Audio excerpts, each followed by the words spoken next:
I was with India 55, and time-wise that was 1968 to 70. I have 4 or 5 talking points, so I'm going to try and hit them all quickly.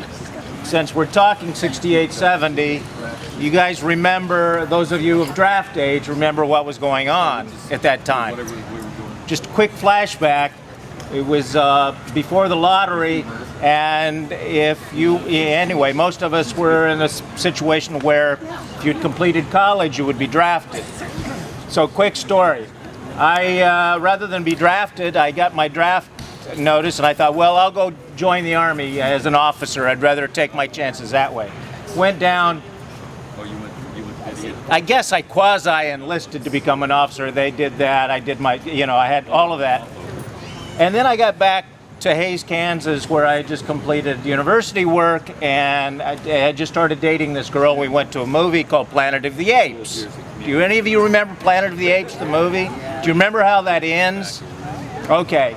It ends with basically the Statue of Liberty, and it's years later, the planet has been destroyed. And I said, I'm going to take my chances. I'd already called Peace Corps and said, hey, I can't make it. I've joined. And they said, okay. Then I show up at Peace Corps training in Hemet. A couple of days later, they said, I thought you would. And I said, hey, I saw this silliness. I'll take my chances getting drafted out of the Peace Corps. And then I ended up getting this. Those of you who are the guys remember this stuff. They didn't draft women back then, okay? I don't know, but it was a trying time for all of us. Anyway, that's my story. I went to the Peace Corps. I didn't get drafted. Tricky Dick came out with a lottery system. I ended up getting a high number. So just reflect back on that time frame, if you will. I wanted to just mention that. I don't believe there are any other 55 groups here. We were in Madhya Pradesh and Rajasthan. We did village level food production.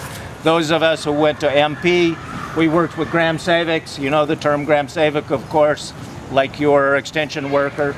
And I had some very close friendships. So reflect back, if you will, on those folks, those local folks that we dealt with. Enough said. All right, great people. Caleb and I were there with you. 55? Oh my God. Hey, how you doing, man? Good to see you. Good to see you. You were staff, though, but you'd been volunteers earlier. Thanks for the shout out there. Great guy. And I thought about the trip to Buster. We'll talk about that. Okay, just very briefly. I want to mention a couple of things. George talked about the charities that Friends of India supports through your generosity. Again, please take the time to see the programs over in the community center. I want to thank folks like George and Jack and Ed Willett and Merle Kinsey and Kay Stone and Katie Fiskin, folks who have been involved in Friends of India from day one. If I missed anyone, please forgive me. John Cromie. Folks, it's a labor of love, and as you say, none of us are getting any younger, but again, please support Friends of India. It's a great organization. And I want to mention one thing. I'll talk a little bit about the village, just briefly. Sardarji, kya hal hai back? I wanted to mention something in how many second generation Peace Corps families do we have here? Okay? And by that I mean, maybe your parents, but more likely your son or daughter went to Peace Corps. I was flabbergasted when my son, who graduated from UVA, University of Virginia, back in whenever it was, 2000. It's a very preppy school if you don't know UVA. And Vincent, I just didn't even know had an interest in Peace Corps. He comes home and told me that he was going to the Peace Corps in Cameroon. Okay? He met his lovely wife Gina in the Peace Corps. So, Peace Corps just lives on and on and on through generations. So, again, I wanted to mention that. Those of us who have been fortunate enough to continue international work, I'm with the Foreign Agricultural Service for a few more, we'll see. I'm not sure how much longer. But, I'm sure there are a number of Peace Corps volunteers at FAS, USDA, USAID. It's been a booster for one's career as well.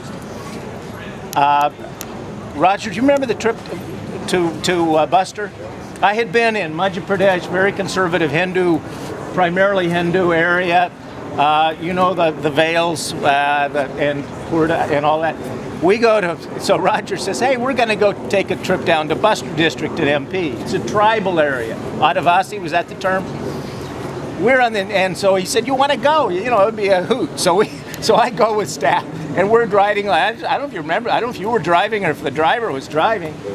We're riding in this Jeep down this road, and all of a sudden this very strange looking tribal guy jumps out in front of the Jeep, mind you, and kind of does, it's straight out of a TV show, I swear to God. He just does one of these and the Jeep stops and we're all going, what the hell's going on here, you know? And it was just really, really weird. And of course, I'm in a Hindu area, I'm a Muslim, and all the women are basically, you know, and you know what I mean by this, right? Guys are